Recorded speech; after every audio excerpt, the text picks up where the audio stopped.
Welcome to the QuickPro camera guide for the Sony a99. This is a great camera that will capture amazing images as well as HD video. We hope you'll enjoy learning more about it with this guide. This guide is meant to be a study tool to be used in connection with and not a replacement of your camera's owner's manual. You can watch it entirely in one sitting or by chapter.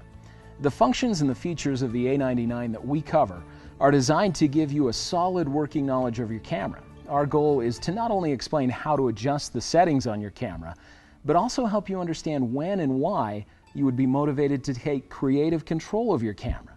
It's really not possible to cover every configuration on your camera, but we will provide you a very solid foundation to build your digital photography skills on. With this new information, you'll be able to improve your ability to capture great pictures in a variety of shooting settings. The a99 features Sony's impressive translucent mirror technology with full-time phase detection autofocus, a 24.3 megapixel image sensor, a 19-point autofocus system, creative controls and effects, smile shutter and face detection options, adjustable D-range optimizer, and many other great features and functions that we'll discuss in this guide. Let's get started.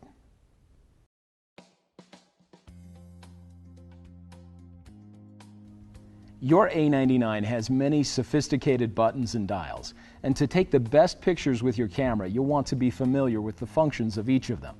Let's begin with a brief overview of many of the camera's buttons and features. Many of the things we'll discuss in this chapter are discussed in greater detail later in this guide.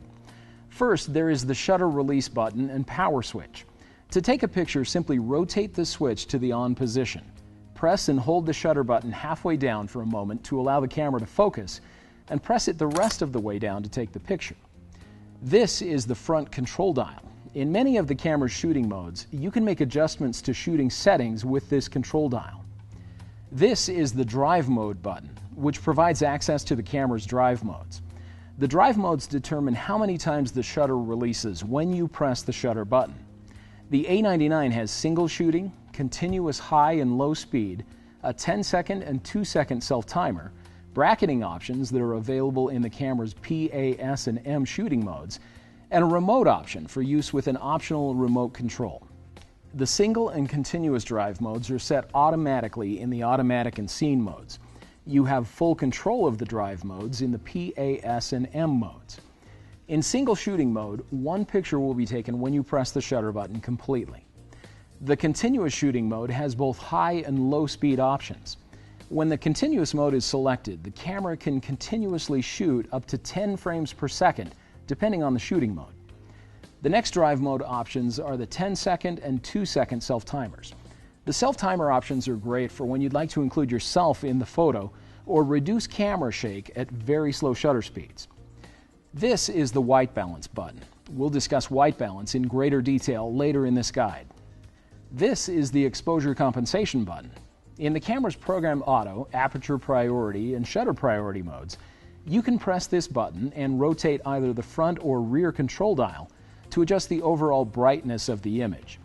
If you place the exposure compensation cursor at the plus side of the scale, the image will be brighter. And if you place the cursor toward the minus side, the image will be darker. After you've taken the photo, you'll want to be sure to set the exposure compensation back to 0. This is the ISO button, which provides instant access to the camera's ISO settings. This is the display panel illumination button, which turns the display panel backlight on. This is the display panel. The panel displays many of the camera's important shooting settings. Here is the Finder LCD button. By default, your camera will always be in live view screen mode, meaning the scene will be displayed on the LCD.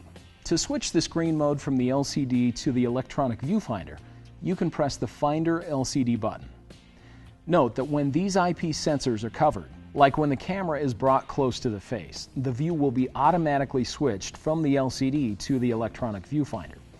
Here is the multi-interface shoe, which allows you to attach flash units and accessories to the camera. Note that some accessories from Sony are not compatible with the multi-interface shoe, and you'll need to attach an included shoe adapter before attaching these accessories to the camera. This is the camera's built-in microphone, which records sound during movie recording. For sound to record properly, you'll want to take care not to cover the microphone during movie recording. This is the mode dial and lock release. To select one of the camera's shooting modes, press and hold the lock release and rotate the mode dial. By rotating the mode dial, you can tell the camera what exposure settings to use.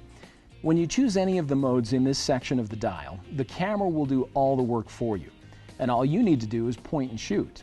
These modes include the Superior Auto, Scene Selection, Sweep Panorama, and the Telezoom Continuous Priority. This section of the mode dial has the manual modes. When you use the manual modes, you'll choose many of the camera's settings. These modes are more advanced, but with a little practice, you can produce amazing results. These modes include Program Auto, Aperture Priority, Shutter Priority, and Manual. This section of the mode dial has the camera's memory modes, where you can register 3 different combinations of settings to be instantly recalled when the memory mode is selected. There is also a movie mode on the A99's mode dial. When the camera is used in this mode, you can record movies with adjusted exposure settings. Now let's take a look at the back of the camera. The most prominent feature is the fully articulated LCD monitor, which can tilt and swivel as well as swing up and away from the camera body. Note that this monitor can pivot, tilt, and rotate only in specific directions, and forcing the monitor in a way other than is intended may cause damage. This screen serves several purposes. First, it provides you with a full-time live view of the scene. Next, it displays the images that have been taken in the playback mode. Using the camera's multi-selector, you can scroll through the images on the memory card. The LCD also provides fast and easy access to the camera's menu system and all of the shooting settings. Here, you'll find the menu button, which is used to access the camera's sophisticated menu system. Directly above the LCD is the electronic viewfinder, which also allows you to frame your images. Before you start taking pictures, you'll want to focus the electronic viewfinder. To do this, use the diopter adjustment dial located to the right of the eye cup. Rotate the dial until the automatic focus points in the viewfinder are in sharp focus. At the bottom of the viewfinder display, you can see the shutter speed, aperture, the exposure compensation, and the ISO setting. You'll also see the focus confirmation light appear when an image is in sharp focus. Over the scene, you will see the camera's focus points. When the shutter button is pressed halfway to focus, the area where the focus points turn green will be in focus. This is the movie record button. At any time during still image shooting, you can simply press the movie record button to begin recording a movie.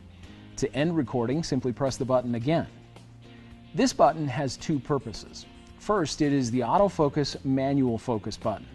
Pressing and holding this button will allow you to temporarily switch to manual focus without using the focus switches on the lens or camera body. Second, this button is the enlarge button in playback. This button has 3 functions. First, it is the auto exposure lock or AEL button. You can use this button when you're taking pictures into the sun or near a window to ensure that the subject will not be too dark or too bright. Second, this button is the slow sync button. When you're using an optional flash unit in certain shooting modes, pressing and holding this button will activate the flash's slow sync mode. The slow sync flash mode will allow both the subject and the background to be properly exposed. This is especially useful when taking portraits outdoors at night and you'd like the background to be properly exposed as well as the subject. Finally, this button serves as the image index zoom out button in the playback mode. This is the rear control dial. In many of the camera's shooting modes, you can make adjustments to shooting settings with this control dial. This is the multi-selector, which is used to navigate to all the different settings and options on the LCD. This is the display button. Each time this button is pressed, a different set of information will appear. This button can be used when you're taking pictures as well as when you're in playback mode. This is the function button. When this button is pressed in any of the shooting modes, quick access is given to many important shooting settings and functions. Let's take a look at the information and settings that can be accessed via the function button. Note that the options will vary depending on the shooting mode that is selected, and we'll be showing the options that are available in the programmed auto mode. Many of these settings will be discussed in more detail later in the guide. To enter the recording information screen, simply press the function button. The first setting is drive mode. To change the setting, you can simply rotate the front control dial. To see all of the options for a setting, press the multi-selector. You can use the multi-selector to navigate through the options. Press the multi-selector to select an option. Next, we'll see the flash mode options, followed by the focus mode settings. Next, there is the autofocus area option. This is the object tracking feature. When enabled, object tracking will keep focus on a moving subject. The next option is smile and face detection. Let's discuss these settings now. When activated, the face detection option will automatically find and focus on faces in the scene. With the A99, you can register faces so that the camera will automatically find the specific faces that you have registered.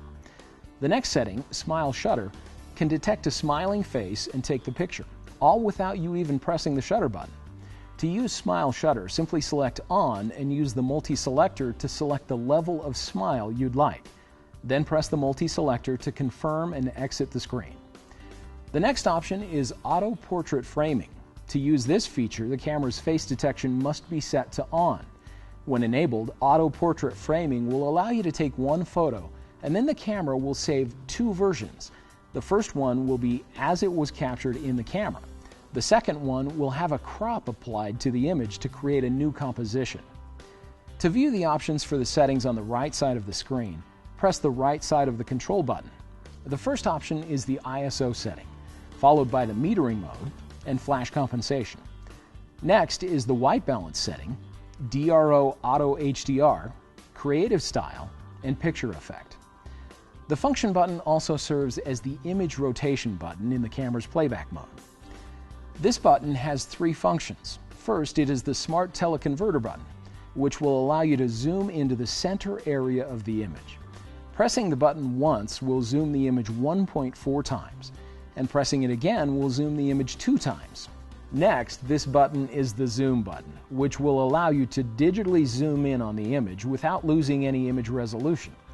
You can set the function of the button to zoom in the camera's menu system.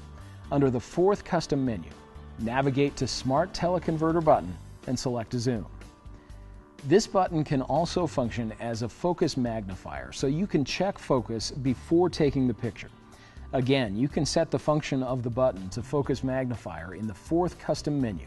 Select Smart Teleconverter button and Focus Magnifier. Now press the shutter button halfway down to exit the menu system and to focus. Here you can press the focus magnifier button once or multiple times to zoom in to check focus on the image prior to shooting. While you're viewing the zoomed image, you can use the multi-selector to scroll to different parts of the image. This is the playback button, which allows you to view the images and movies that have been recorded on the camera's memory card. This button has three functions. In the shooting modes, it serves as the AF range button. With the camera's AF range feature, you can set a range of distances where you'd like the camera to autofocus. This is good for times when you need to eliminate autofocus interference from objects in the background or foreground. To use this feature, press the AF range button and use the multi-selector to choose the range of autofocus. You can press the multi-selector side to side to select the distance, and you can press the multi-selector up or down to set a more precise range. In the camera's playback mode, this button also serves as the delete button, which will allow you to remove images and movie files from the memory card. The last function of this button is In-Camera Guide. When the camera's function screen or menu system is displayed, pressing this button will show helpful information about the selected option. On this side of the camera, there is the memory card slot cover. Your Sony A99 has two memory card slots. The top slot can use either SD or Memory Stick Pro Duo memory cards, and the bottom slot can use only SD memory cards. When you're inserting an SD memory card, you'll want to make sure that the manufacturer's logo is facing the back of the camera. For Memory Stick Pro Duo cards, the manufacturer's logo will face the front of the camera. Simply insert the card until it clicks into place and close the card slot cover. Do not force the card. If the card does not click into place easily, check to see that it's positioned correctly. Before you start taking pictures with a new memory card, it's a good idea to format it. Also keep in mind that your camera will operate faster if you periodically format your memory card, rather than simply deleting images from it to free up space for more picture taking. Make sure that you don't format your card unless you've already copied the images that you want to save to your computer. Formatting your card will erase all the images. To format a memory card, press the Menu button.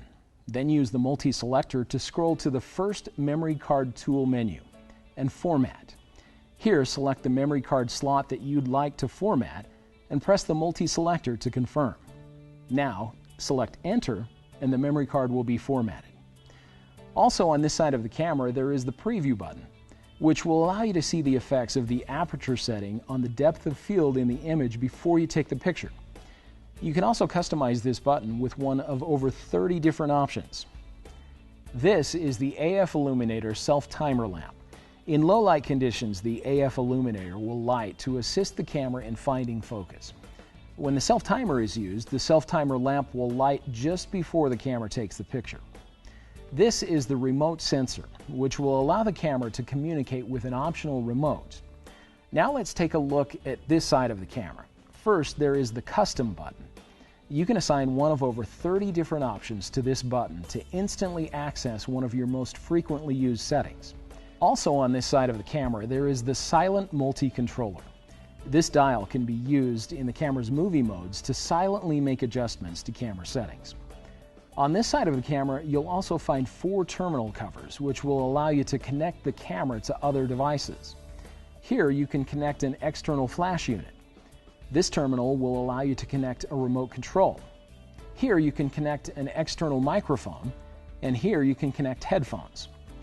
The DC-in terminal will allow you to use an external power source for the camera, and the HDMI USB terminals will allow you to connect the camera to other devices using HDMI or USB cables. This is the lens release button. One of the biggest benefits of owning a digital SLR camera is the ability to use a variety of lenses. To attach a lens, make sure that the camera is switched to off. Hold the camera with one hand and the lens with the other like this.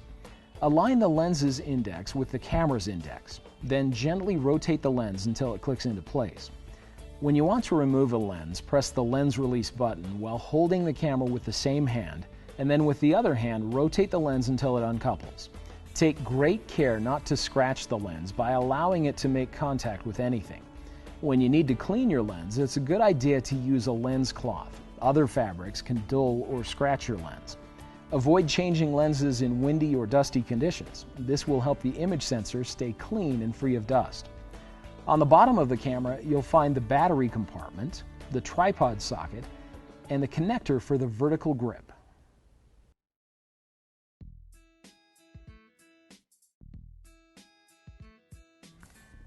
Your Sony a99 can record image files in 2 different file types, RAW and JPEG. Both file types have benefits and drawbacks to consider. Let's talk a little about these 2 image file types. There are several important things to know about RAW files. First, they are not actually image files. They are actually the raw data saved to the memory card directly from the image sensor. Next, RAW files are uncompressed, meaning that the file sizes are considerably larger than those of compressed files. RAW files have a much broader range of tones. Shadow and highlight areas have more detail than JPEG files. Also, you can make extensive edits to a RAW file without losing quality or image data. And finally, RAW files appear flatter with less color and contrast and must be processed on the computer before they're printed. JPEG files, however, are very different from RAW files. JPEG files are a standard image file format that can be read by any image software. They are compressed, which means that not all of the image data is actually saved. Because they are compressed, JPEGs are much smaller in file size. JPEGs have a more narrow range of shadows and highlights, and the image will lose some data each time that they are edited. Finally, JPEG files are processed by your camera and are able to be printed directly from the memory card. Because JPEG images require less time when editing on the computer, I use a high-quality JPEG setting for everyday picture taking and snapshots. If I know ahead of time that I'm going to be extensively editing my images, I'll choose the RAW plus JPEG format. Now let's take a look at how to choose the image size and quality settings on the a99. First, we'll press the Menu button and make sure that we're in the first recording menu, indicated by a camera icon with the number 1. The top option, image size, is where you can choose the number of megapixels you'd like the camera to use when recording images. The first option, large, will use all 24 megapixels. The second option, medium, will use 10 megapixels, and the last option, small, will record the images using 4.6 megapixels. Unless I know that I'll be using the images for email or posting online, I like to keep the camera set to the large 24 megapixel setting. Let's also take a look at the image quality options. There are 5 different options. First, there is RAW. With this setting, the camera will record one RAW file. The next option, RAW and JPEG, will record a RAW image file in addition to a JPEG file. There are also 3 JPEG options: extra fine, fine, and standard. The difference between the JPEG options is the level of compression. The extra fine option will have the least amount of compression and produce a higher quality image. The standard option will have more compression, lower quality, and smaller file sizes. Now that we've discussed image quality and file types, let's talk a little about how to archive and back up these files for future use and safekeeping. It's important to always have your files saved in at least 2 different locations. There are many ways you can back up your files, and we'll discuss a few of them here, including CDs and DVDs, external and redundant hard drive systems, and online backup services. Regardless of which methods of backup you choose, you want to have a regular system for backing up your files. It's a good idea to create backups at the same time as you download the files from your camera's memory card for post-processing. Remember to create backups in 2 different locations, in addition to your regular working hard drive. You'll also want to create backups of your processed images at set times each day, week, or month, depending on how frequently you're updating or adding files to your computer. The most affordable way to create a backup of your files is to burn them to CDs or DVDs. It's always a good idea to make multiple copies of each CD or DVD, as well as have at least one additional backup method. There are a few things to know about using CDs and DVDs to archive your images. Although the topic is debatable, our research found that many low-quality writable CDs and DVDs have an average lifespan of about 15 years when properly stored and cared for. If you choose to use these discs, you'll want to make sure that you not only have multiple backups of each disc, but you'll also want to periodically check the discs for signs of deterioration and discoloration. There are several companies that use gold and silver in the manufacture of their discs to ensure the archival quality. These discs are more costly than their lower quality counterparts, but they will normally have a lifespan of anywhere from 100 to 300 years. Be sure to look for the manufacturer's guarantee when shopping for silver or gold CDs or DVDs. Although these discs are more archival, you'll still want to make sure that you have multiple copies of each disc. Regardless of which type of CD or DVD you use to back up your image files, you'll want to follow a few simple rules to help your discs last as long as possible. First, always check the disc to verify that the contents have been successfully recorded before placing it in storage. Always handle the discs with care, using only the outer edges or the center hole.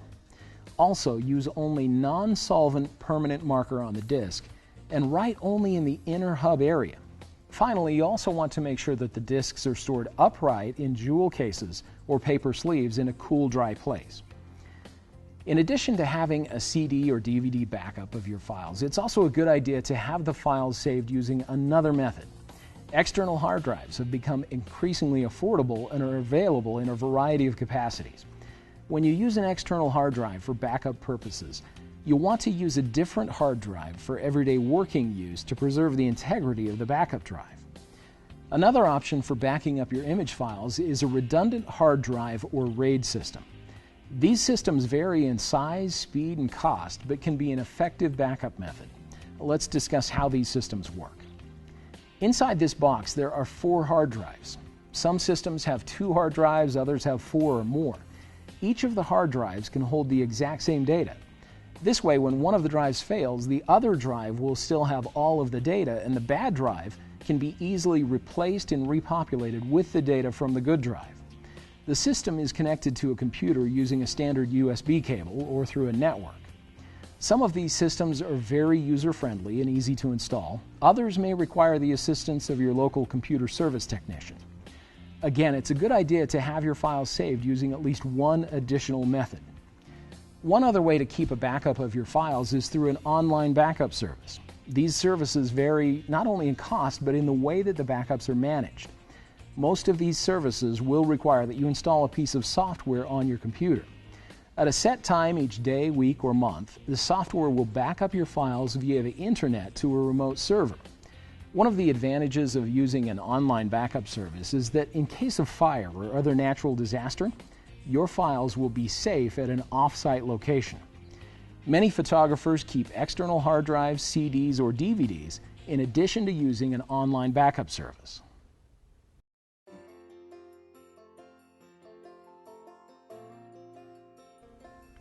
Your camera features a variety of shooting modes ranging from fully automatic to completely manual. This gives you a lot of flexibility and creative control over your photos. You can adjust the exposure, shutter speed, and depth of field settings on your camera to help you capture the pictures that you want. As you become more familiar with these concepts and principles, you'll improve your ability to capture the best pictures possible. Let's discuss the camera's superior auto, scene selection, sweep, and continuous priority modes now. With each of these modes, the camera will adjust all of the settings for you, and all you have to do is point and shoot. First, there is the superior auto mode. This mode will quickly assess a scene and then switch to an appropriate scene mode to take the picture. Now let's discuss the camera's scene selection modes. To access these modes, press and hold the lock release and rotate the mode dial to the scene mode setting. Then press the function button and use the multi-selector to choose the desired scene selection mode. There is a scene mode available for almost any shooting scenario, including portrait, sports action, macro, landscape, sunset, night scene, handheld twilight, and night portrait. When you recognize one of these environments, simply choose from the scene selection menu and the camera will optimize the necessary settings. Let's talk a little about each of these modes. First, there is the portrait mode. This will help you emphasize a subject by blurring the background. It also reproduces soft skin tones. Make sure you focus on the subject's eyes for the best results. Next is the sports action mode. This shoots fast motion at higher shutter speeds. If you hold down the shutter button, the camera will continue taking pictures one after another until you release the button. This mode works best with well-lit scenes, as insufficient light will not allow high shutter speeds. The next mode is the macro mode.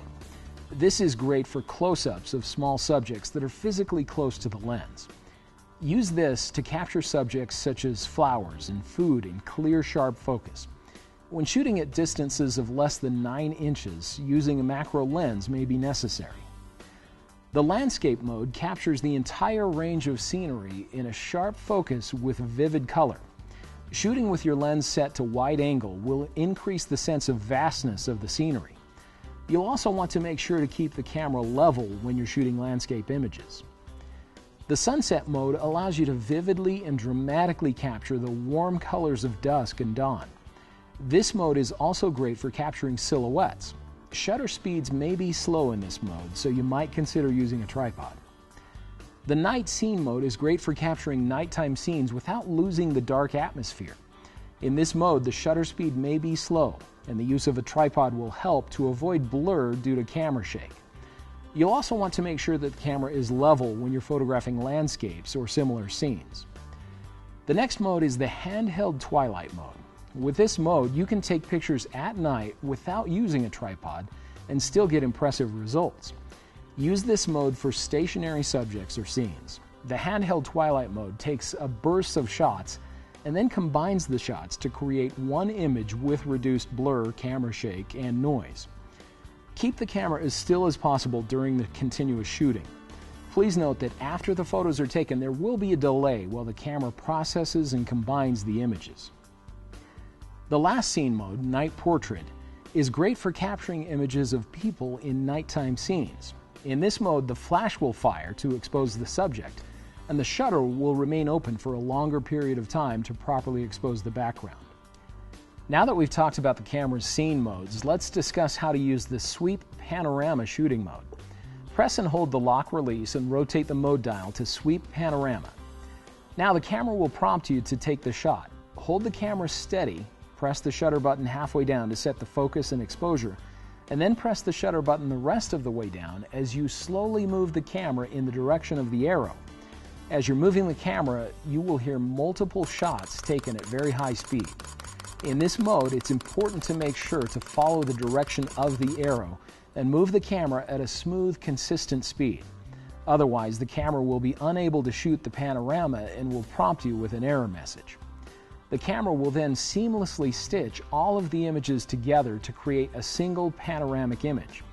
Note that it will take the camera a few moments to process that image. There are a few more things that we should discuss about the sweep panorama mode: the panorama image size and the panorama direction. To make adjustments to these settings, make sure that the mode dial is set to sweep panorama, and then press the menu button. In the first recording mode, navigate to the panorama size option. You can select either standard or wide. The next menu item is the panorama direction. This is the setting that controls the direction of the arrow when shooting a panorama. You can choose from right, left, up, or down. Now let's discuss the A99's Telezoom Continuous Advanced Priority mode. With this mode, you have the ability to capture very fast-moving subjects with amazingly crisp focus. The Continuous Advanced Priority mode can capture images at up to 10 frames per second. To operate the camera in this mode, press and hold the lock release and rotate the mode dial to the Telezoom Continuous Advanced Priority icon. Now, all you need to do is press the shutter button halfway down to focus and the rest of the way down to take the picture. The camera will continue to take pictures as long as the shutter button is held down. To make sure that the focus will be adjusted during shooting, you'll want to make sure that the focus mode is set to continuous. To do this, press the function button and navigate to the focus mode option. Here, select AFC, or Continuous AF. Before we begin discussing the camera's manual modes, let's take a moment to discuss exposure, or the amount of light that falls on the camera's image sensor. A properly exposed photo will have good detail in the shadow, midtone, and highlight areas. Photos that are too bright are overexposed, and photos that are too dark are underexposed. There are three ways that your A99 measures light. These are the camera's metering modes. Note that the metering modes are available only in certain shooting modes. To access the camera's metering modes, make sure that the mode dial is set to PASM, Continuous Advance, or Sweep Panorama. Note that you can also set the metering mode in the camera's movie mode. Now we'll simply press the function button and use the multi-selector to navigate to the metering mode option. The first metering mode is called multi-segment metering. It's an all-around metering mode suited for portraits and even backlit subjects. The camera sets the exposure automatically to suit the scene. This is a good mode to use for many situations, but sometimes when the scene is very bright or very dark, you'll want to use a different metering mode. The center-weighted metering mode is weighted at the center and then averaged for the entire scene. The last mode is spot metering. This mode is effective when the background is much brighter than the subject due to backlighting. Spot metering covers only the area in the spot metering circle at the center of the frame.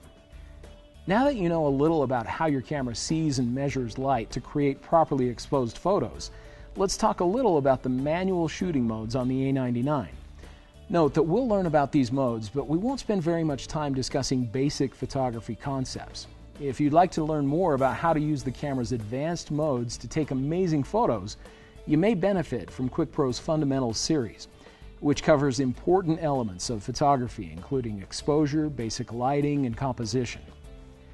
The camera's advanced shooting modes allow you to take the most creative control over the camera's settings, like aperture, shutter speed, ISO, white balance, flash, as well as a variety of other settings. The first mode we'll discuss is Programmed Auto, which is represented with a P on the mode dial. In this mode, the camera automatically adjusts shutter speed and aperture for optimal exposure. This may seem similar to the auto mode, but with the Program Auto mode, you have control over the camera's exposure compensation, focus mode, drive mode, and built-in flash settings. To operate in this mode, press and hold the lock release and rotate the mode dial to P. You can monitor exposure settings like the aperture and shutter speed at the bottom of the LCD, or on the display panel, or in the viewfinder. Taking a picture in this mode is easy. Simply hold the shutter button halfway down to focus, and then press the shutter button all the way down to take the picture. You may find that the shutter speed is too slow for what you're photographing, or that the aperture does not give you the depth of field that you're looking for. If you'd like to change the camera's shutter speed and aperture combination, simply rotate the front control dial. If you find that the image is too bright or too dark for your liking, you can adjust the exposure compensation. To adjust the exposure compensation, press and hold the exposure compensation button while rotating one of the control dials. Values with a minus sign will make the image darker, and values with a plus sign will make the image brighter. The next setting on the mode dial is the A, or aperture priority mode. The aperture priority mode is useful for times when you want to control the depth of field in an image. Depth of field is the term used to describe the distance between the nearest and farthest objects in a scene that appear acceptably sharp in the image. When only a small area or subject in the image is in focus, it's said to have a shallow depth of field. This effect is achieved by using a smaller f-stop number. When everything in both the foreground and the background is in focus, an image is said to have a long depth of field. For a long depth of field, choose a large f-stop number. When you're shooting in aperture priority mode, you'll set the aperture and the camera will automatically select the correct shutter speed for proper exposure. To use this mode, set the mode dial to A and rotate one of the control dials to select an aperture value as you watch the display on the LCD, on the display panel, or in the viewfinder. Once you've made your selection, press the shutter button halfway down to focus and the rest of the way down to take the picture. The next setting on the mode dial is the S, or shutter priority mode. The shutter priority mode is useful for times when you want to control motion in the scene, whether it's freezing action or blurring a moving subject. In this mode, you'll set the shutter speed and the camera will automatically select an appropriate aperture value for proper exposure. To use the camera in shutter priority mode, set the mode dial to S and rotate one of the control dials to set the shutter speed. The Sony a99 has shutter speeds that range from very slow, 30 full seconds, to very fast, 1/8,000th of a second. You can view the shutter speed and aperture values on the LCD or in the viewfinder. The next advanced shooting mode is manual, or M mode. This mode gives you complete control of the camera. In manual mode, you will set both the shutter speed and aperture to create the exposure. To operate the camera in manual mode, rotate the mode dial to M. To set the shutter speed, rotate the front control dial. To set the aperture, rotate the rear control dial. As you make adjustments to the aperture and shutter speed, watch the exposure scale through the viewfinder. When the exposure level indicator is near the center of the scale, the image will be properly exposed. To monitor the exposure on the LCD, you'll want to watch the small MM icon. The number next to that icon indicates how close your settings are to proper exposure. Proper exposure is indicated by a ±0 value. Values that have a plus sign will make the image brighter, and values with a minus sign will make the image darker. You can choose just the right aperture and shutter speed combination for your scene, whether you want to freeze action or create a very shallow depth of field. Make the necessary adjustments to the aperture and shutter speed for proper exposure. Then press the shutter button halfway down to focus and the rest of the way down to take the picture. The Sony a99 also has 3 unique memory recall modes where you can register combinations of your most frequently used settings to the memory. Then you can quickly recall the settings with the 1, 2, or 3 modes on the mode dial. Let's take a look at how to register settings for these modes. First, you'll need to make adjustments to all of the camera settings you'd like to register. Set the shooting mode, we'll choose aperture priority, but other shooting modes can be registered as well. Now you can make adjustments to the aperture, ISO, white balance, and any other settings you'd like the camera to recall. After you've made all the desired adjustments, you're ready to register them to the camera's memory. To do this, press the menu button and navigate to the 4th recording menu. Here, scroll to the memory setting and select it. Use the multi-selector to choose which option you'd like to register your new settings to. You can choose from 1, 2, or 3. Now, when you rotate the mode dial to the number you registered, these settings will be automatically selected. In addition to aperture and shutter speed, the camera's ISO setting will have a significant impact on whether your images are properly exposed. The ISO setting affects the image sensor's sensitivity to light. The higher the number, the less light that is required to properly expose the image sensor. You can either have the camera automatically choose the sensitivity or you can set it manually. Here's how to set the ISO on the A99. Press the ISO button to bring up the ISO speed options on the camera's LCD monitor. Use the multi-selector or one of the control dials to select the ISO setting you'd like. In the standard ISO settings options, you can choose from ISOs ranging from 50 to 25,600. It's a good idea to set the ISO speed to suit the ambient light setting that you're shooting in. When you increase the ISO speed, a higher number for low light, a faster shutter speed can be used to avoid blurry images. Keep in mind that a higher ISO setting may introduce noise or grain into your images. An ISO setting that is too high for the shooting conditions can make the image lose quality, and you might start to see particles in your picture. To help keep digital noise to a minimum, the Sony A99 has an impressive multi-frame noise reduction ISO option. To choose the ISO setting within multi-frame noise reduction, press the ISO button to view the ISO options. Scroll to the multi-frame noise reduction option and press the multi-selector to the right to make adjustments. Here you can scroll up or down to select the desired ISO setting. When this option is used, the camera will take several shots at very high speed and combine them for a final image with significantly reduced noise. Experiment with ISO settings to become more familiar with their range and control. Here's a guide that will help you to have a basic idea of what ISO settings to use in various situations. When you're outdoors in full sun, use ISO 100 to 200. In the shade, on an overcast day, or indoors with a lot of window light, use ISO 400. ISOs 800 and higher should be used indoors for action shots or in other low light conditions.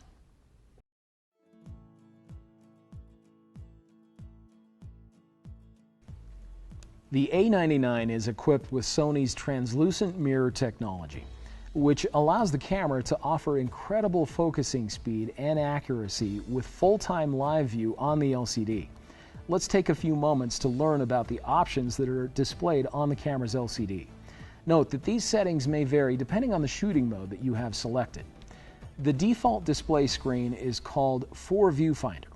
In this display, several important shooting settings are displayed at the top of the screen. First, there is the memory card indicator with the number of shots remaining, the aspect ratio, the image size and quality, and the movie recording frame rate and size.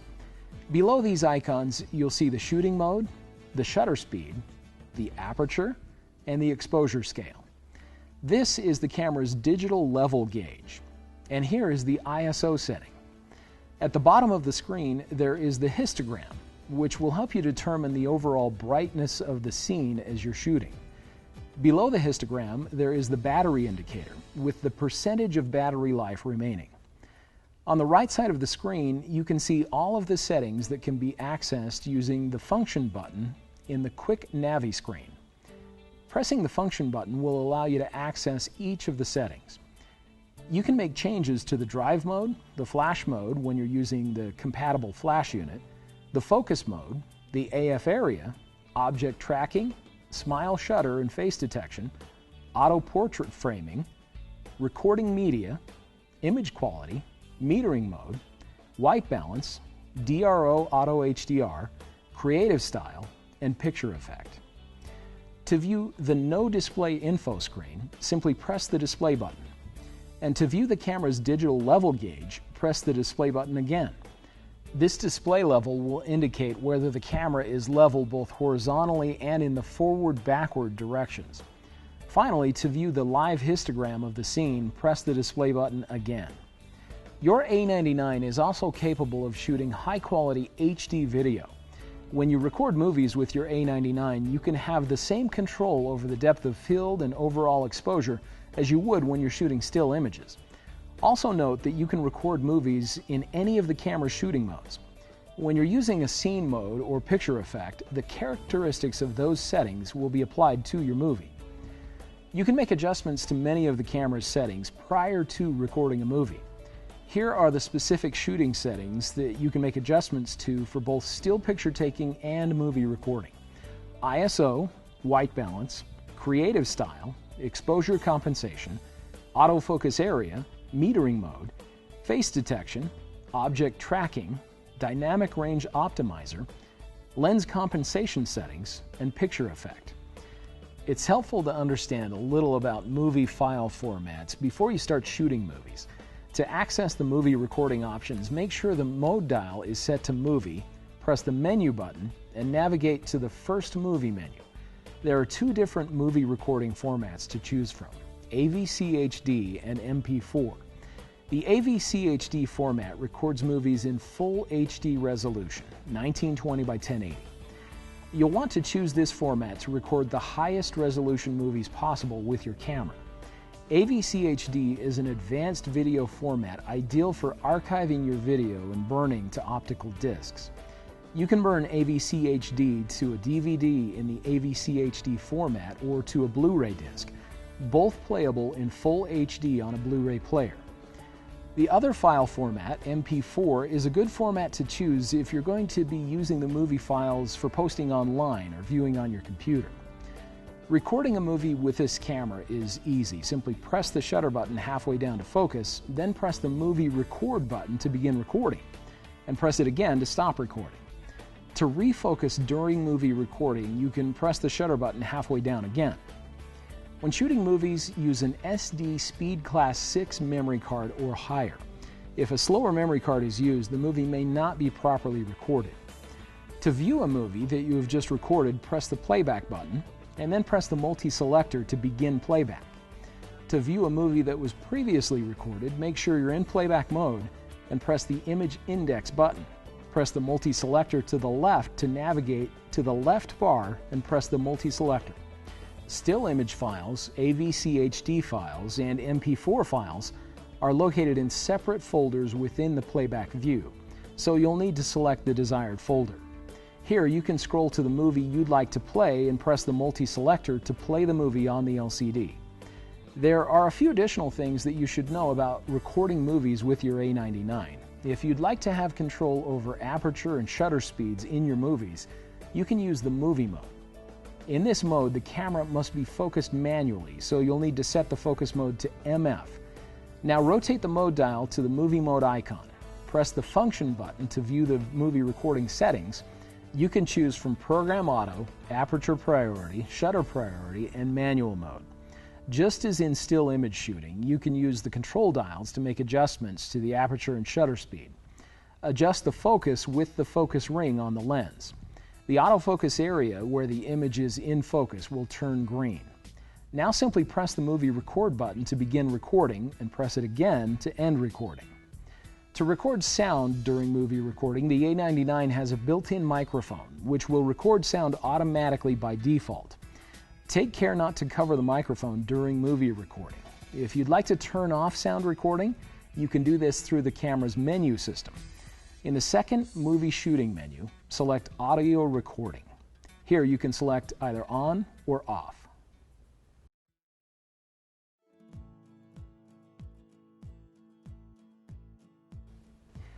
After you've captured images and recorded movies with your Sony A99, you'll probably want to view them on the camera's large LCD.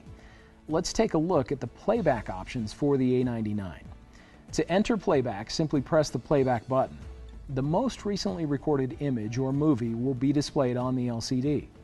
You can use the sides of the multi-selector to scroll through the image or movie files. To view additional files, press the Image Index button. Still image files and movies are stored in folders. You can press the multi-selector to the left to navigate to the bar on the left side of the screen, and press the multi-selector to view the other folder options. You can choose to view the still image files, the MP4 movie files, or the AVCHD movie files. You can use the multi-selector to scroll through the image thumbnails.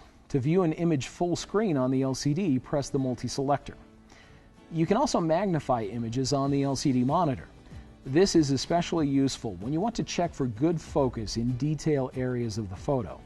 Press the Zoom In button to see the desired level of detail in the photo. You can also rotate the rear control dial to view a larger area of the image. Then you can use the multi-selector to scroll to the desired area of the photo. As you're scrolling through photos in the camera's playback, you may find some images that you'd like to protect from being accidentally erased. To protect images, enter the camera's first playback menu and choose Protect. Here, choose Multiple Images. Now all you need to do is scroll through the photos on the memory card. When you see an image that you'd like to protect, press the multi-selector to select the image. You can then continue scrolling through the images to select any others that you'd like to protect. Press the menu button and select OK to confirm protection for the selected images. Images that have been protected will have a small key icon displayed at the top of the screen. If you find a photo that didn't turn out, you can delete it from the memory card by pressing the Delete button. When the Delete dialog appears, select Delete and the image will be removed from the memory card. Note that once an image is erased, it cannot be recovered. Another feature that is available in the camera's playback is image rotation. To rotate an image, press the Function button. Now you can press the multi-selector to rotate the image. Each time the multi-selector is pressed, the image will be rotated 90 degrees. Press the Function button to resume normal playback. The A99 has different playback screens that will display different information about the image. Pressing the playback button will take you to the default playback, where many important settings are displayed. At the top left corner, you'll see the memory card and the still image folder icon. Next, there is the folder number and file number. This shows the aspect ratio, image size, and quality. On the top right corner, you'll see the battery indicator. At the bottom of the screen, there is the date that the image was recorded, the time the image was recorded, and the file number out of the total number of images. Also at the bottom of the screen are shooting settings that were used to record the image, including the shutter speed, aperture, and ISO setting. Pressing the display button will bring up the histogram display. Here you'll see the same information at the top and bottom of the screen that was in the previous display. In addition to that information, you can see the shooting mode, shutter speed, aperture, ISO, exposure compensation, metering mode, focal length, creative style, white balance, and dynamic range optimizer setting. On the right side of the screen, you'll see the histograms for the image. The top histogram shows the tone distribution for the whole image, and each colored histogram shows the tone distribution for that color channel. If the histogram is shifted to the left side of the graph, the image will probably be dark or underexposed. If the histogram is shifted to the right side of the graph, the image will be too bright or overexposed. In most cases, a properly exposed image will have the data distributed over the whole graph. The final playback screen can be shown by pressing the display button again. This view is simply a full screen image.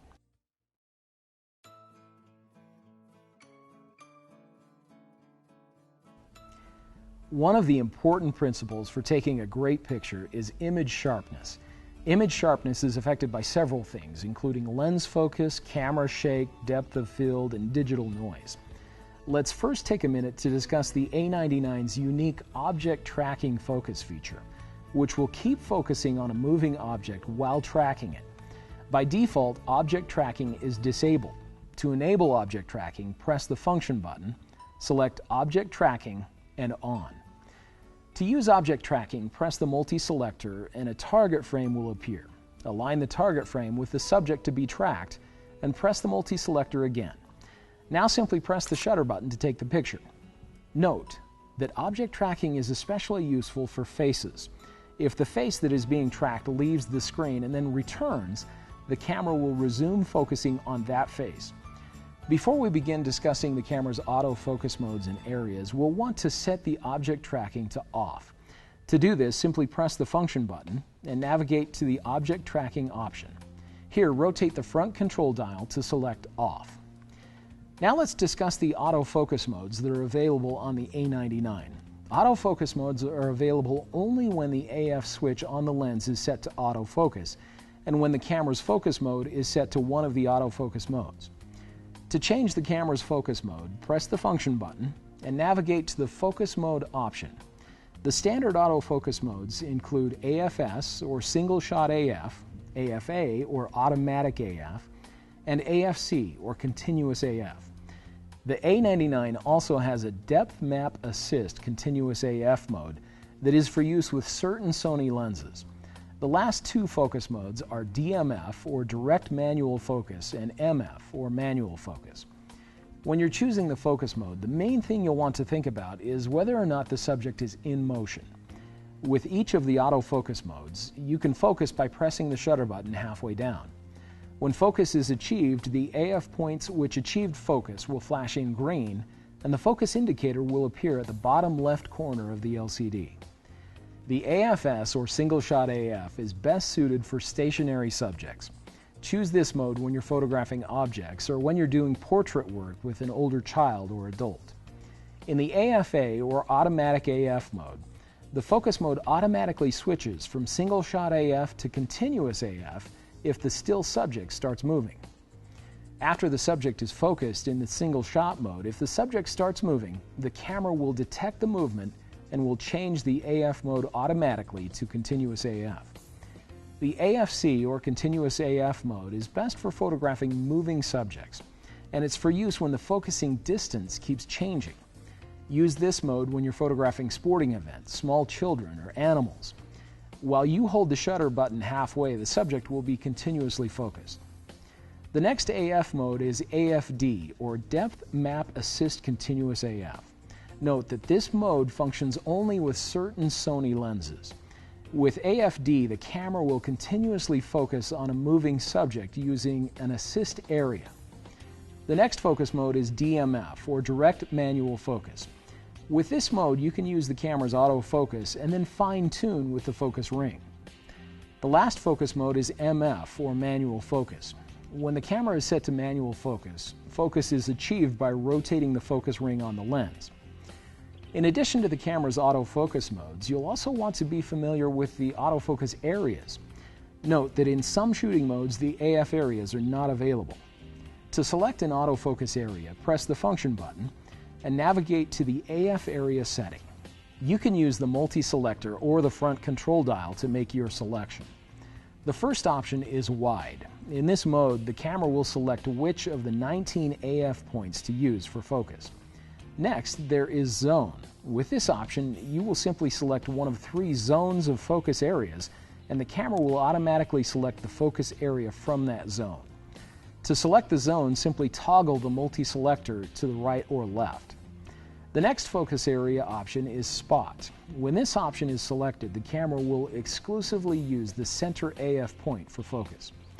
The last option is local. With the local option, you can select the exact focus point you'd like the camera to use.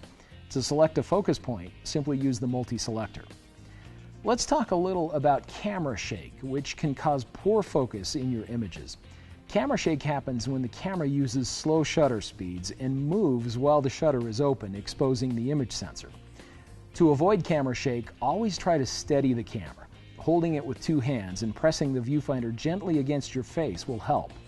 You can also lean against something or use a tripod, a monopod, or even a beanbag to steady the camera.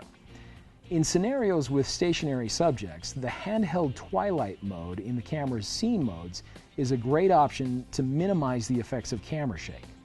You can also reduce the effect of camera shake by selecting a fast shutter speed. This reduces the amount of time the image sensor is exposed to shaky conditions. A helpful rule of thumb is to set your shutter speed to 1 over the focal length. Confusing? Let me explain. If the focal length on your lens is 300 millimeters, for example, you should set your shutter speed to at least 1/300th of a second. If the focal length is 30 millimeters, you might get by using a shutter speed as low as 1/30th of a second. Another cause of poor focus is digital grain, which is sometimes called noise. You can avoid noise by not enlarging an image too much. If you know that you must enlarge an image, select as large a file format as possible. If you're using high ISOs, you might try using the camera's multi-frame noise reduction ISO option. You can also keep out noise by photographing subjects that have good contrast. Finally, to reduce digital noise in your images, let your camera cool off for a moment before shooting more pictures after heavy use. An overheated image sensor will add noise to your pictures.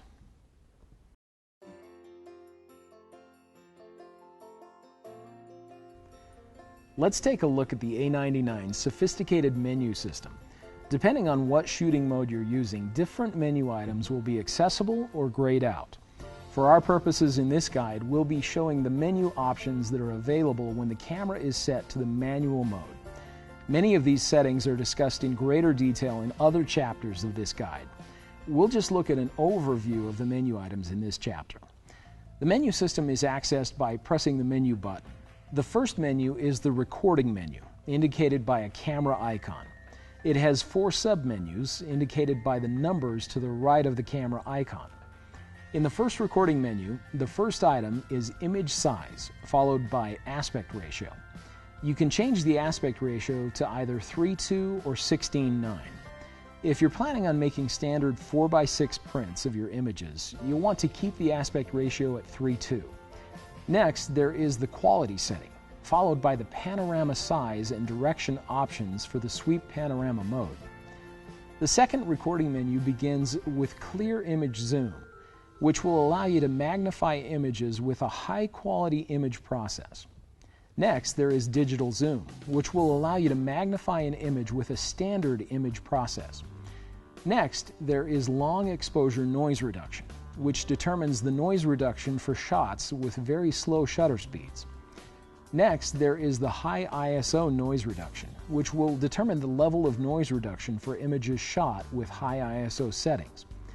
The next menu item is flash control. Here you can choose the method for determining the intensity of the flash output. The ADI flash option provides accurate flash compensation with virtually no effect from the reflection off the subject. The pre-flash TTL method uses data only from pre-flash metering to determine the amount of light to output, and the manual flash option will allow you to choose the power ratio of the flash. The next menu item is AF Illuminator, which can be set to auto or off. When it's set to auto, the AF Illuminator will provide light for a dimly lit subject to aid focusing. The third recording menu begins with Steady Shot. When enabled, Sony Steady Shot can reduce the effect of camera shake in images with slow shutter speed. Next, there is AF Drive Speed. With this menu item, you can choose the speed at which the camera will autofocus. When you're photographing stationary subjects with a lot of detail, the autofocus will be more accurate if you select slow. Next, there is the color space setting with 2 options, sRGB and Adobe RGB. Some photographers prefer the sRGB mode as it requires less processing later. Other photographers prefer the Adobe RGB mode as this mode has a wider range of colors, making it a preferred option for images that will be extensively processed on the computer. The last menu item in the third recording menu is Silent Controller, which will allow you to select the setting you'd like to be adjusted when the silent controller is rotated. The fourth recording menu begins with Exposure Step, which allows you to choose the increment you'd like for aperture, shutter speed, and when using exposure compensation. The Priority Setup option determines whether to allow the camera to take the picture if focus has not been confirmed when autofocus is used. Next, there is the AF with Shutter option, which sets whether or not to have the shutter button to be used to activate focus. The AEL with Shutter option will allow you to set whether or not you'd like the exposure to be locked when the shutter button is pressed halfway. This is useful if you'd like the focus and exposure to be locked separately. The last menu item is Memory, which allows you to register settings for use with the camera's 1, 2, and 3 memory recall modes. The next menu is the Movie Shooting menu, which begins with the Movie File Format options. You can choose from AVCHD or MP4. The Record setting is where you can select the size of the recorded movie frame. Depending on whether you have selected AVCHD or MP4, the Record setting options will vary. The next option is Steady Shot, which will allow you to enable or disable the Steady Shot feature for movie recording. The next menu item is AF Tracking Duration. With this option, you can set the tracking sensitivity for the autofocus in movie recording. Next, there is Auto Slow Shutter, which will allow you to choose whether or not to have the camera automatically select a slower shutter speed when recording movies in dimly lit scenarios. The last option in this menu is Silent Controller, which allows you to choose the setting that you'd like to be adjusted when the silent controller is rotated in movie mode. The second movie shooting menu begins with Audio Recording, where you can choose whether or not to have the camera's microphone record sound. The Wind Noise Reduction option will reduce wind noise during movie recording. Next, there is the Audio Recording Level, which will allow you to adjust the audio recording level when the camera is set to movie mode. Next, there is Audio Level Display, which allows you to enable or disable the display for the audio level. The last menu item in the movie shooting menu is Audio Output Timing, which will allow you to make adjustments to reduce the echo in movie recording. Now let's take a look at the custom menu, which includes 6 sub-menus. The first item in the first menu is the iStart AF, which sets whether or not to use the autofocus when you look through the viewfinder. Next, there is the Finder LCD setting, which determines the method for switching between the viewfinder and LCD. When enabled, the red eye reduction feature will reduce the appearance of red eyes in images of people or animals when a flash is used. The Release Without Lens option sets whether the shutter can open without a lens attached.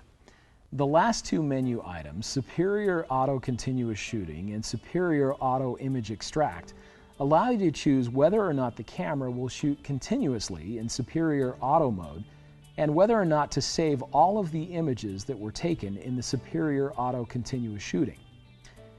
The second custom menu begins with the Grid Line setting, which allows you to select the type of composition grid that can be displayed over the image while shooting. You can choose from a rule of thirds, square, or diagonal plus square. You can also choose to have the grid disabled. The Auto Review setting allows you to choose how long you'd like images to be automatically displayed on the LCD after being taken. The next 2 menu items, Display Button Monitor and Display Button Finder, allow you to choose what information is visible on both the LCD monitor and in the electronic viewfinder. The third custom menu begins with AF Range button, where you can set the function of the AF Range button to either AF Range Control or In-Camera Guide. Next, there is the AF Range Control Assist, which allows you to set whether or not to show that the subject is located within the focus range on the screen when the AF Range Control function is active. The peaking level setting will enhance the outline of in-focus ranges within a specific color. You can choose from high, mid, low, or off. The peaking color sets the color that will be used for the peaking function. The Live View Display option sets whether or not to display the effect of a function on the screen, such as the effect of exposure compensation. The fourth custom menu begins with Function of AEL button, which allows you to assign one of over 30 different options to the AEL button. Next, there is the ISO button option, which will allow you to choose the function of the ISO button. The next 4 menu items, AF/MF button, Custom button, Preview button, Smart Teleconverter button, and Focus Hold button, allow you to assign custom functions for these buttons. The 5th custom menu begins with Movie button, which will allow you to choose whether or not you'd like to be able to begin movie recording in any of the camera's shooting modes, or only in the movie mode. Next, there is Control Dial Setup, which allows you to choose which control dial you'd like to use to adjust the aperture and shutter speed. The Dial Exposure Compensation allows you to choose to have the front or rear control dial adjust the exposure compensation, or you can select off. The Exposure Compensation Set option allows you to choose whether to compensate for exposure when a flash is used, and with the Bracket Order option, you can choose the order that bracketed images are recorded. The 6th custom menu begins with lens compensation options for shading, chromatic aberration, and distortion. These menu items will allow you to choose to have the correction for these items set to either auto or off. The E-Front Curtain Shutter menu item allows you to set whether or not to use the electronic front curtain shutter function.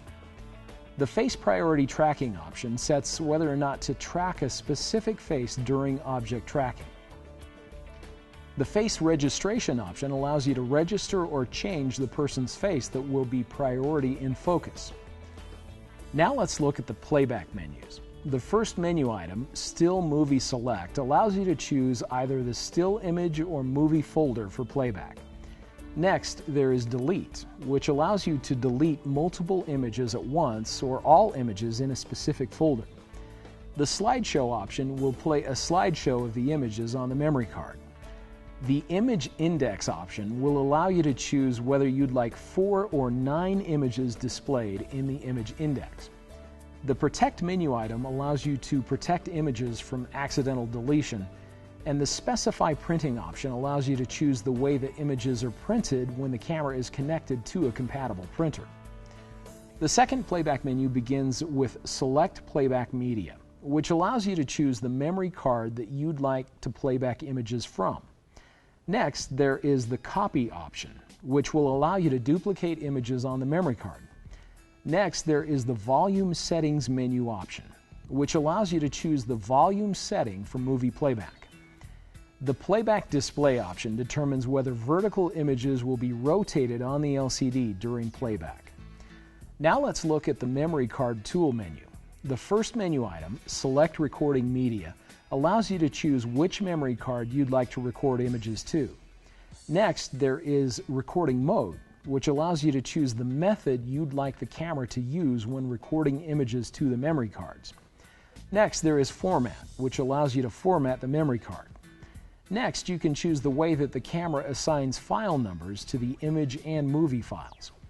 The Folder Name option will allow you to choose the folder format, and Select Recording Folder allows you to change the folder where recorded images are stored on the memory card. With the New Folder option, you can create a new folder to store images and movies on the memory card.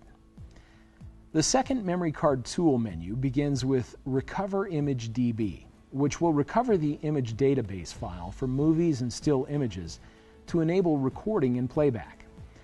The Display Card Space setting shows you how many images and how many minutes of movie can be recorded with the current settings in the space available on the memory card.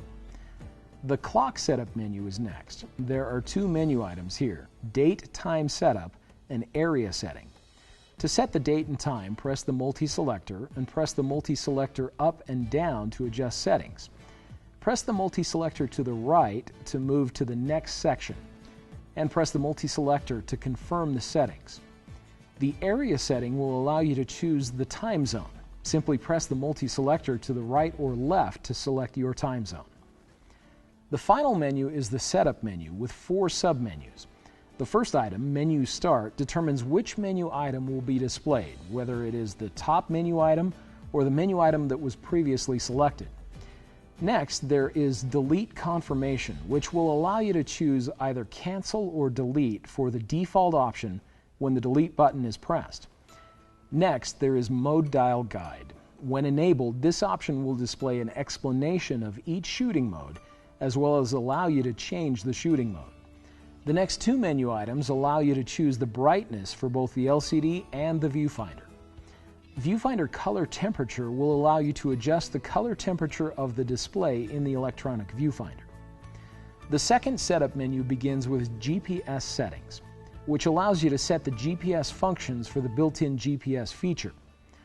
The Power Save and Power Saving Start Time options will allow you to choose how long the camera should wait before going into Power Save mode.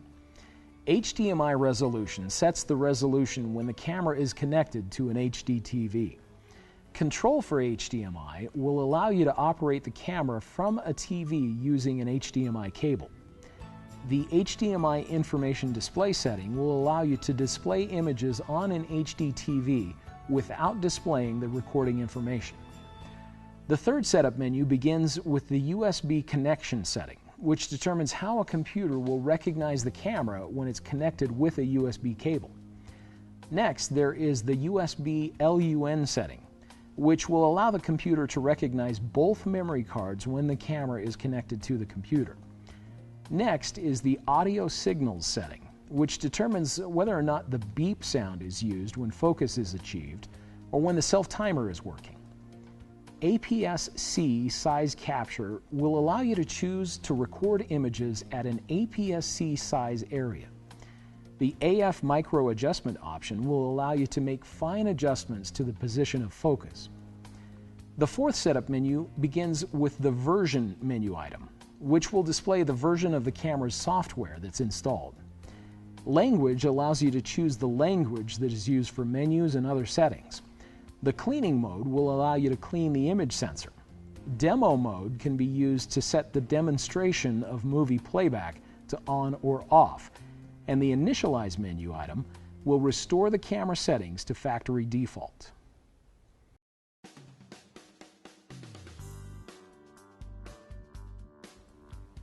Let's discuss white balance. It's important to understand that the quality of your pictures is affected by the color of the surrounding light and how the camera's electronics process that light. Compensating for varying light conditions is referred to as setting the white balance. Most light looks white to an untrained eye, but it can be composed of a range of different colors. The color of sunlight is different in daylight, in the shade, or in cloudy conditions. Daylight, for example, is fairly blue and fluorescent light is fairly green. If your camera is set to shoot in daylight, but you're shooting in a setting with fluorescent light, your image will look overly red. Proper camera white balance takes into account the color temperature of a light source, which refers to the relative warmth or coolness of white light. Human eyes are very good at judging what is white under different light sources. However, digital cameras often have great difficulty determining white balance.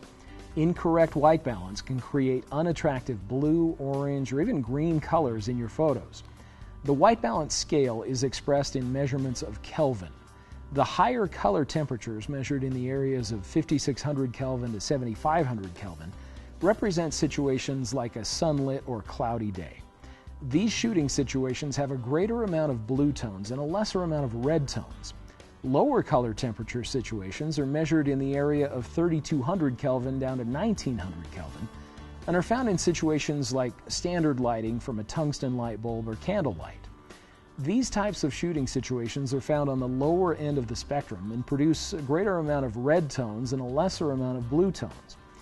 Once you get acquainted with the camera's preset white balance settings, you can try setting your own by using the camera's custom white balance feature. To use this tool effectively, you'll want to be familiar with the color temperature that is most effective for your shooting situation. Again, most light looks white to an untrained eye. Setting your white balance will help your pictures have the proper coloring. If natural-looking colors cannot be obtained with auto white balance, you can set the white balance manually to suit the respective light source. In the automatic modes, the white balance will be set automatically. To access the white balance settings, press the white balance button. Here, you choose which white balance setting will be best for your shooting scenario. A benefit of the A99 is that it allows for fine-tuning of white balance within each white balance setting by simply toggling the multi-selector. Your camera will attempt to automatically determine the white balance when it's set to the auto white balance mode. This is the default setting, but you can get better results by setting a preset white balance or by manually customizing the white balance. The next white balance setting is daylight. Daylight is a great setting for taking pictures in the sunlight. This setting is marked with a sun icon. Use the shade setting when you're taking pictures in the shade. It reduces the bluish tones in a picture. This setting is marked by an icon of a house with shade. Use the cloudy setting when taking pictures on days that are overcast. This is marked with a cloud icon. The incandescent setting is used when taking pictures under common light bulbs. It reduces the reddish tones in a picture. This setting is marked with a light bulb icon. The A99 has 4 different fluorescent light settings that can be used when shooting under different colors of fluorescent lighting that are common today. The next setting is the flash setting. Use this setting when using an external flash unit. The color temperature setting will allow you to select a specific color temperature of light that you're shooting under. The next 3 icons are the custom white balance options. Select one of these options when you want to use your own custom white balance settings. The last icon is the custom white balance setup option, which is used to create the custom white balance setting specific to the lighting conditions that you're shooting in. This is done by taking a picture of a white card or object and then selecting the image for the camera's electronics to reference. You can use a white card, an object like a shirt, or a piece of paper to achieve good custom white balance results. Press the white balance button, navigate to the custom white balance setup option, and press the multi-selector. Make sure that the white object fills the small circle at the center of the frame, and press the shutter button to take the white balance reading. The camera will display the color temperature reading. On this screen, you'll be able to press the multi-selector to the right or left to choose which of the 3 custom white balance settings you'd like this white balance to be registered to. Press the multi-selector to resume picture taking. In addition to white balance, there are 3 other features on your A99 that can improve the quality of your images: creative styles, picture effects, and dynamic range optimization. Creative styles are an intuitive way for you to tell the camera what levels of sharpness, contrast, saturation, and color tone you'd like for your specific shooting scenario. The camera has 13 different preset creative styles, and you can make adjustments to settings in each of them. To access the creative styles, press the Function button and use the multi-selector to navigate to the Creative Style option. Press the multi-selector to view the settings. First, there is the Standard Creative Style. This is a good general use picture style. The camera will automatically adjust color tone to fit the scene you're photographing. Images taken with this creative style will appear sharp, vivid, and crisp. The Vivid creative style will record images with great saturation and sharpening. Use this creative style for striking images of flowers, greenery, and ocean views. The Neutral creative style will capture images with reduced sharpness and saturation for images with a quiet tone. The Clear creative style will capture images with clear tone and is good for use in radiant light. The Deep creative style will capture images with deep and dense color. The Light creative style will record images with bright color. Use this style for images with simple tones to create images with a light, refreshing fill. The Portrait creative style is great for portraits, particularly close-ups. It offers pleasant skin tones and makes the image appear a little softer. The Landscape creative style is good for taking pictures of scenery outdoors. This picture style makes the greens and blues in the image more vivid. The Sunset creative style is great for capturing the vivid colors of sunset scenes.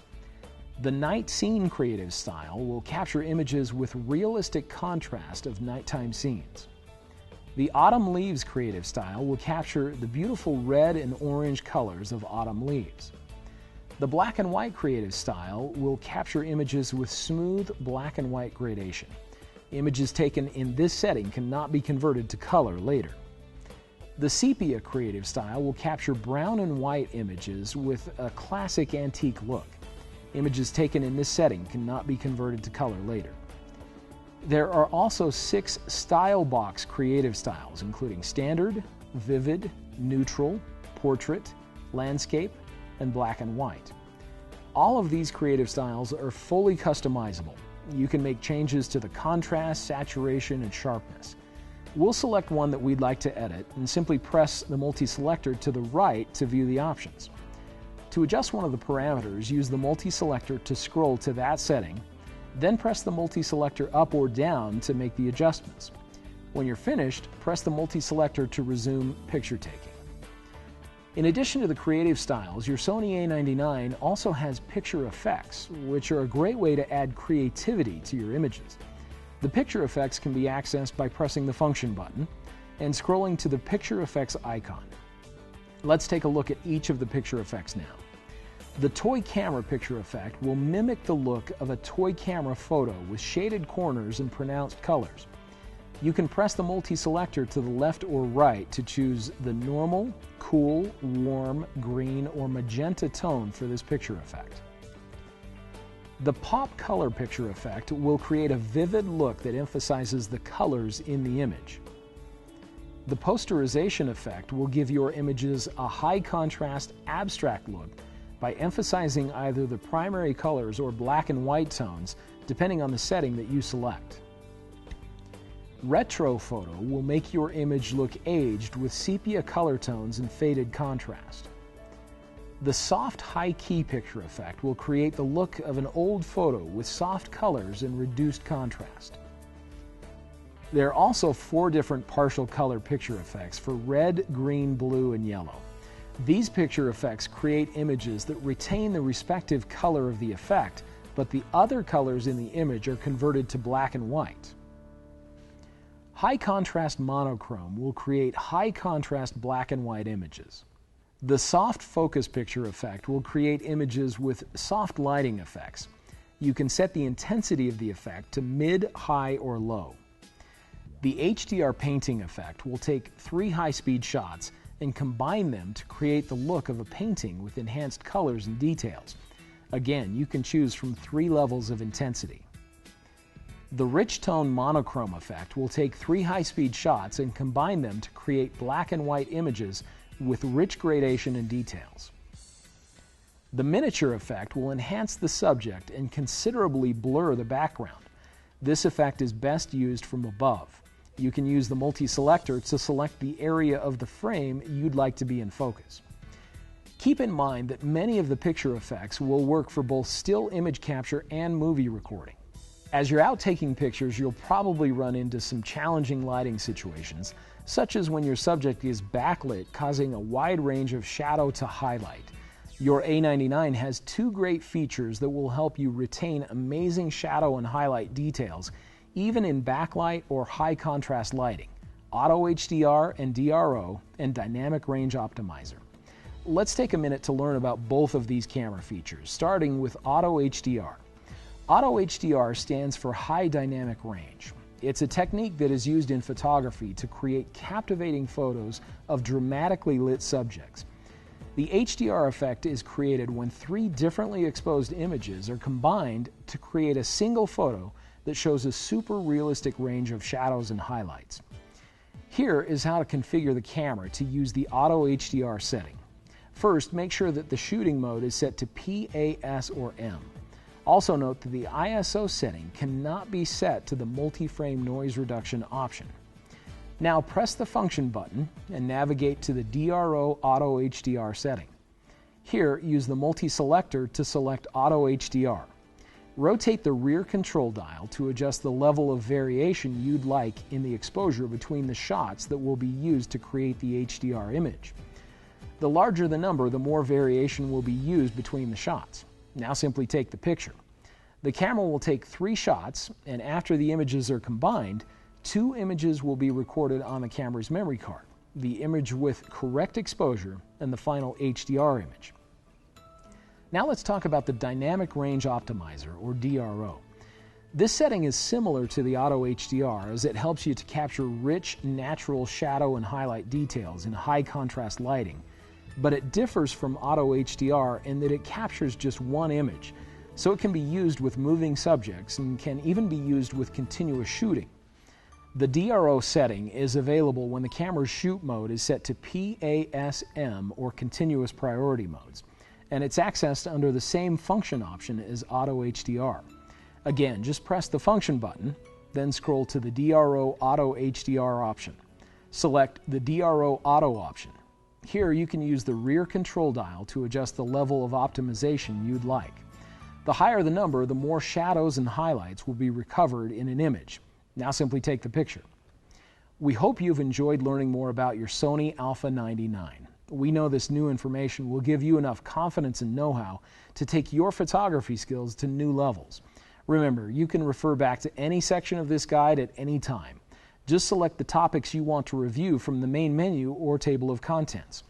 Watch for more QuickPro guides on using newly released cameras. Thanks for watching.